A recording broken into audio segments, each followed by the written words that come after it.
Well, hello there and welcome back for another episode from the Alphacraft server.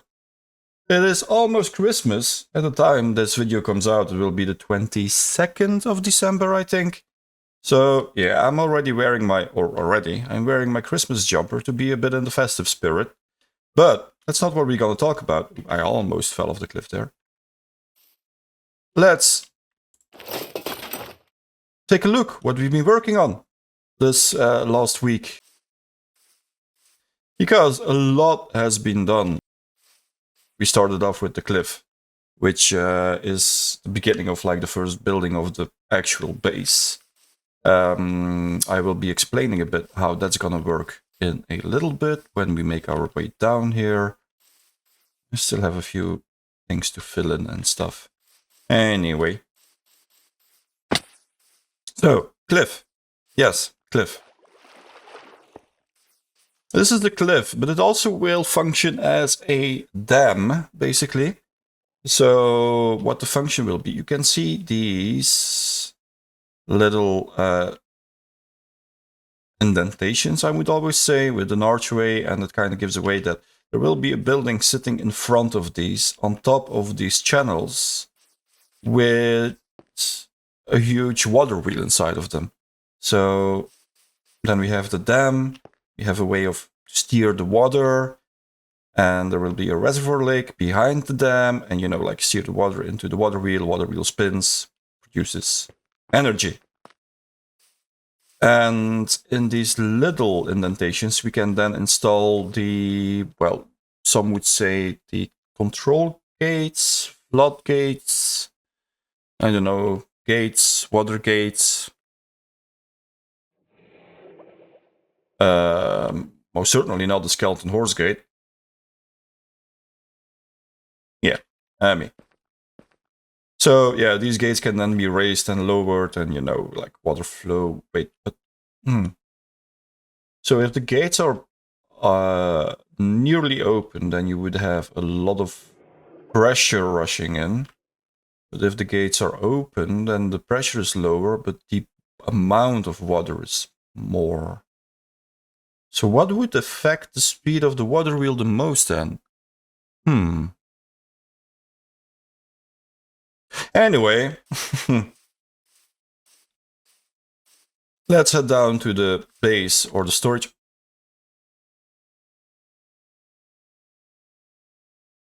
Are you having a little bit of a problem there, dude? It looks like you've... oh. Well, before we start...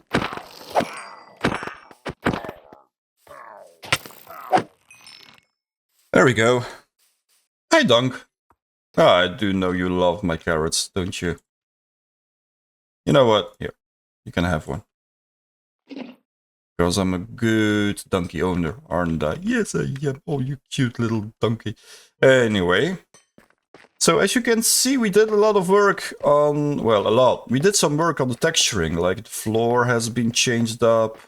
We've changed these into, like, tough polished stuff. And we textured it up with a normal tuff and mossy cobblestone and such, and it already gives you a lot more character to the build. We are still left to do the ceiling and the walls, but that's something I prefer to do on streams recently. And normally I stream every Tuesday and Thursday. Recently my ISP has been letting me down a bit, but I really try to stream on those 2 days if my internet allows me to.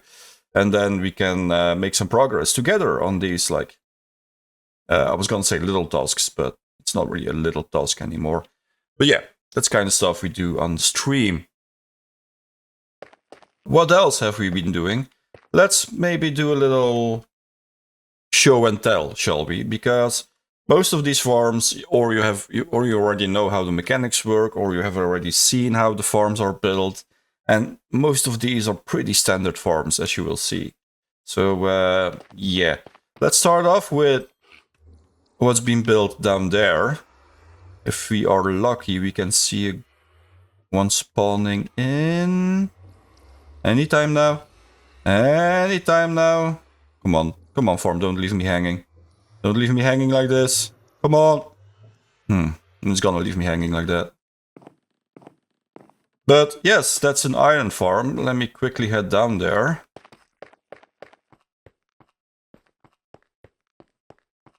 More in particular, it's Ian Exo4's iron farm.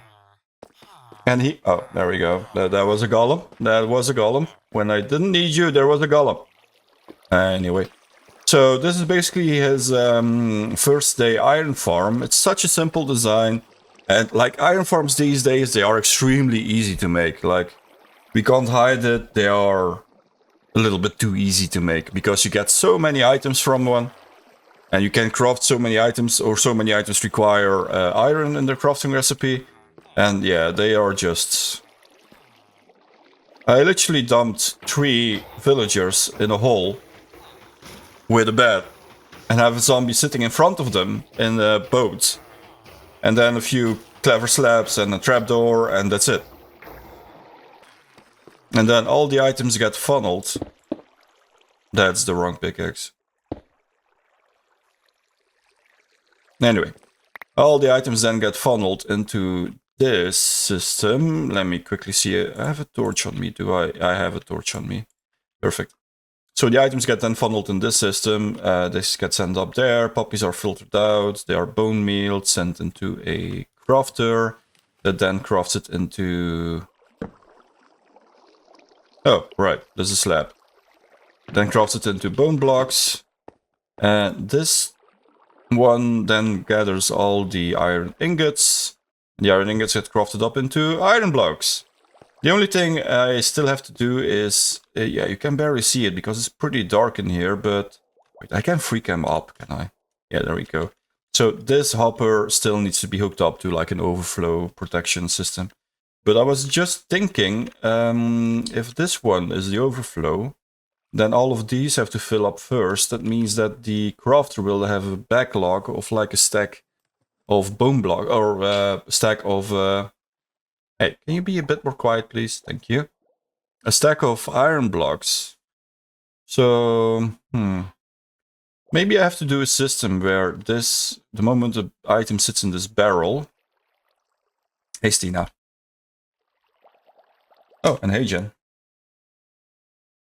When an item sits in this barrel, it kind of feeds back up and locks this hopper. So the crafter doesn't fill up completely. That's an interesting train of thought. I have to think about this. Anyway.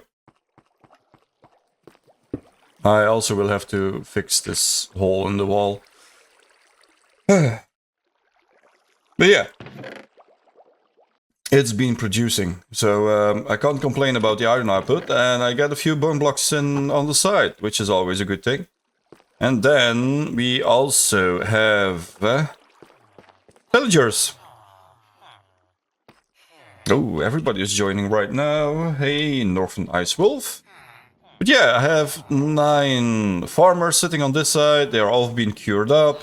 They all are buying pumpkins and melons. And then we have the 9 stonemasons. And on the other side, I have 9 clerics. I'm only gonna use them for the redstone dust. Let's be honest, I'm only gonna use these for redstone dust. And then on the other side we have librarians, and I'm mainly gonna use these guys for the lantern trades and the glass trades. But whilst we were having them, I was like, yeah, I might as well go for like a few mending books, silk touch, unbreaking, that kind of stuff. So at least I have those ready to go at my base. So I don't have to spend all my diamonds over at Jin's shop. But yeah, that's basically just glass and redstone. And then the other side will be bricks and emeralds. Or golems. And then next on the list, I guess this one will be next on the list. And this is something I can highly...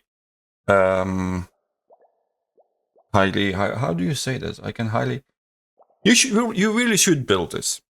So this is basically just a bamboo farm, but on the left side I autocraft my bamboo straight into bamboo planks.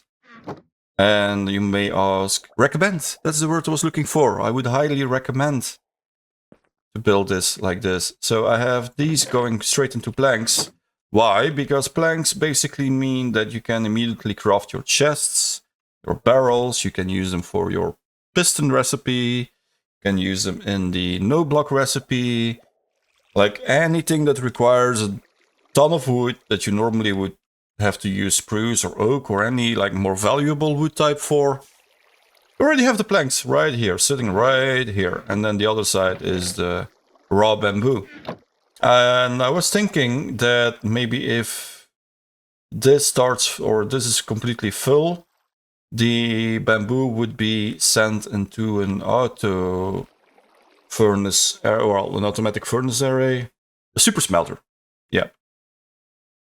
But maybe let's also take a look. You know what, I'm just gonna free cam through the wall in this case. I don't like to use free cam, but in this case, because I do like to hide away all my farms like this. And it also means that I can hardly show how the redstone looks like. Well, I could, yeah.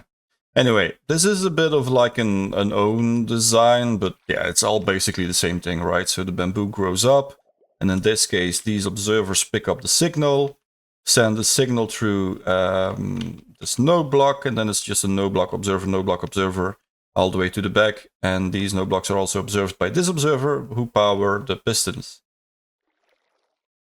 And that's basically it. So you get like a cascading effect. And then on the other side is just a literal copy of this one. And then the moment it goes off, this minecart is sent off. And this minecart is then sent into this minecart unloader system. This is Ilmango's, I think. Yeah, I think it's Ilmango's. So the minecart just breaks, gets funneled back because of some weird like block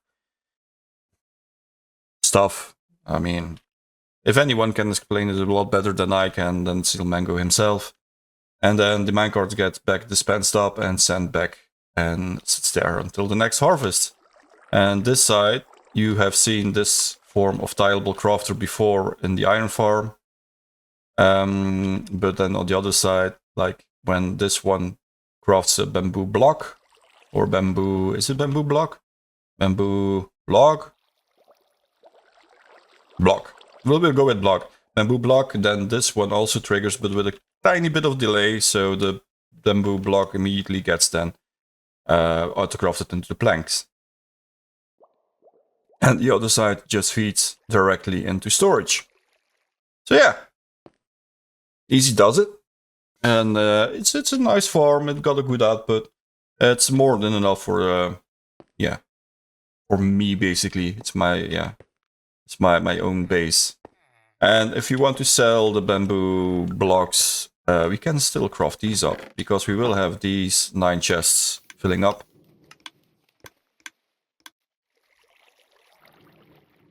So yeah, it's just triggered, which is cool.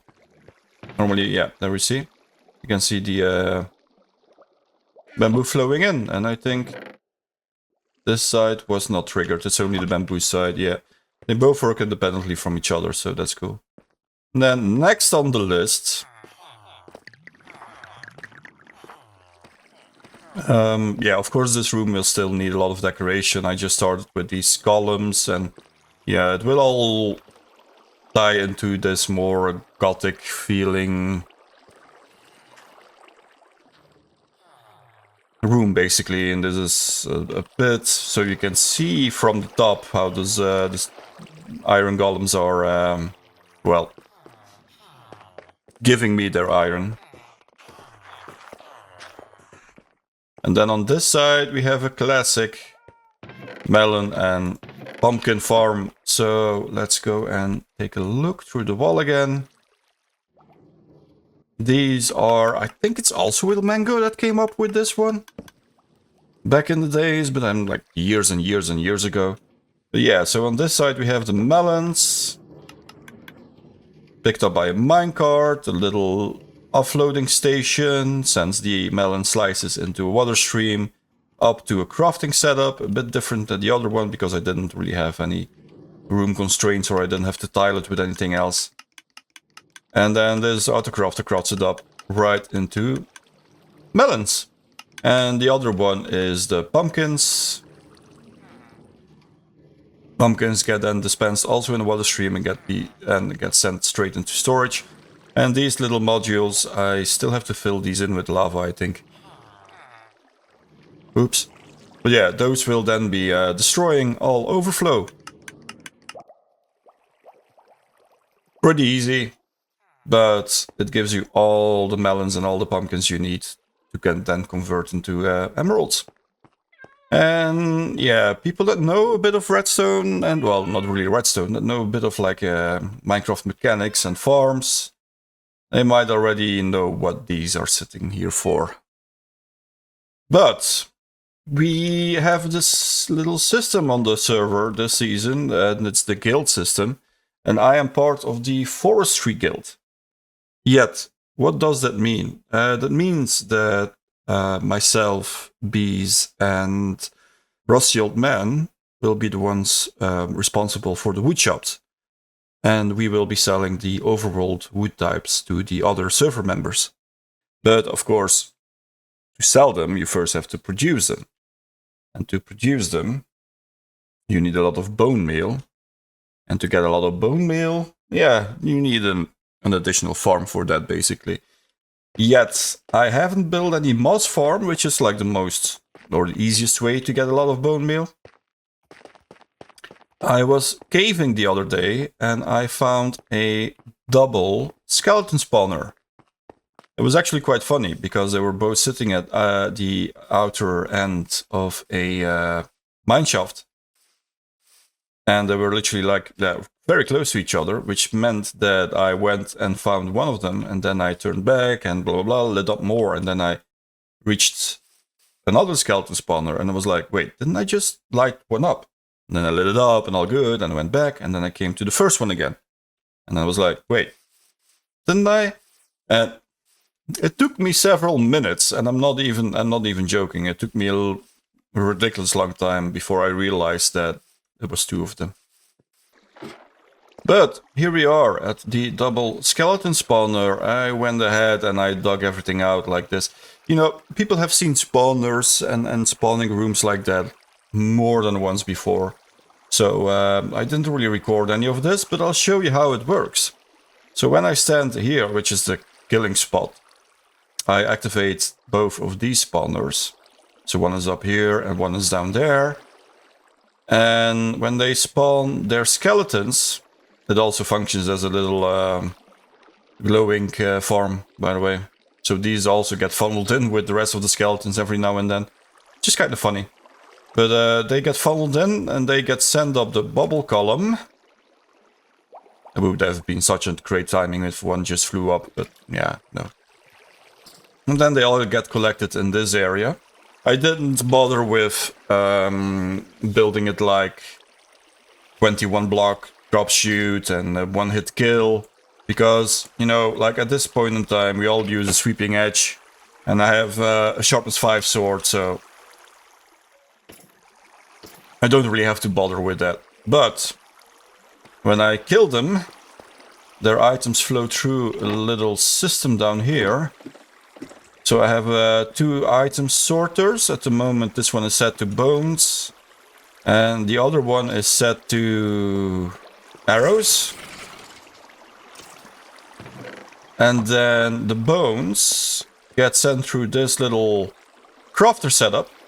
So the top one then crafts the bones into bone meal, and the bottom one then converts the bone meal into bone blocks, which are then stored down here.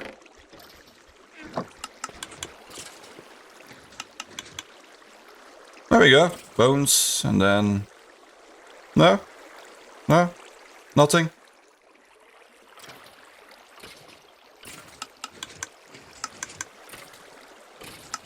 There we go. A little demonstration. And of course you get a lot of junk as well, so I have a little system here that gets rid of all the items I don't need. And this is just a item hopper clock. Feeds into this observer. This observer then tells these crafters that they have to craft stuff. That's basically it. Dodge and weave, dodge and weave.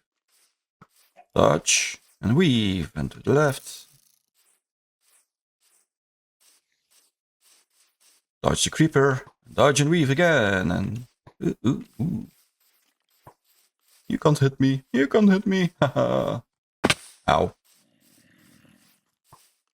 More dodging, more weaving, more dodging, more weaving. Haha.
So that brings us to the final farm of this video, which is our tree farm, or at least the first module to the tree farms, because we will be providing all the overworld types of logs, which means that this will be the first module out of many. This one is capable of acacia, oak, spruce, jungle and birch. So the first 5 wood types are covered with this one. And my character is at the moment placing saplings down. These saplings get pushed into a block stream, or fed into block streams. In this case, it's for acacia. It's a double block stream because, yeah, the nature of the shape of the tree. Sometimes 2 logs get pushed out, which then are converged at the top. And all those blocks get then pushed into a TNT or a TNT blast chamber. Now, for the tree growing part, I made a modification on a design made by Gecko. I'll put a video link in the description. And then for the TNT blast chamber, well, I've been using this one for a couple of years now, and I cannot find back the original designer of this one. So if anyone would know, feel free to let me know in the comment section, because I would love to credit the person who made this one or who designed this one. All the logs get pushed into that TNT chamber, and when it's fully filled up, the TNT gets dispensed. Since we don't use any forms of TNT duplication glitches on the server, So TNT gets dispensed and all the blocks get collected. Now, where do I go from here? I think it's that way.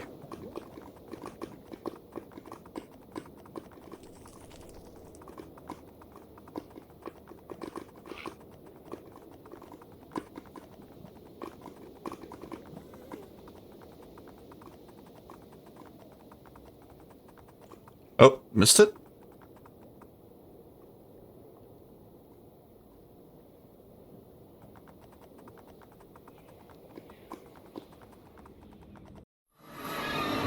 Ah, here we are.